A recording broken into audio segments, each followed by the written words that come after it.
This is the first time I've been to this nature park, and it is also the first time I have dedicated myself to creating pinhole self-portraits outdoors. 90% of the time, when I work with a pinhole camera, I usually am indoors. When I started pinhole photography, it was during the winter months, and it was so much easier to work indoors than out in the cold. The day started off pretty good, but as soon as I arrived to the nature park, the sun came out.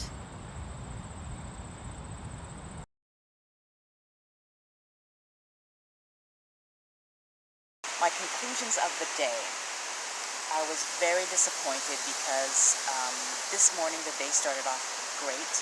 It was cloudy and misty, and by the time I arrived to the location, the sun started to peek out. At that point, I kind of regretted not bringing paper because the paper would have allowed me a longer exposure time, so I'd have been able to be more creative. But because I had the HP5, it didn't give me much time. So I'm a little bit nervous because I'm not too sure how my results are going to be.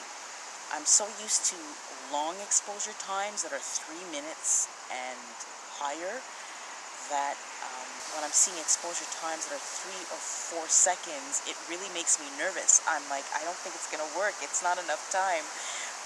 But it's very different when you're working with paper. I rated as ISO 6, so in comparison to an ISO of 6 and an ISO of 400, right there you can see there's going to be a big difference in how much time you would need.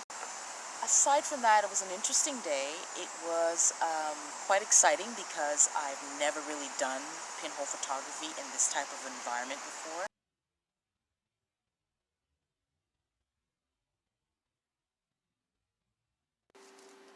I hope you'll come back around for Pinhole Self-Portrait Nature Walk Part Number 2, which will be a behind the scenes of my day spent at Bois Liesse Park with a pinhole camera.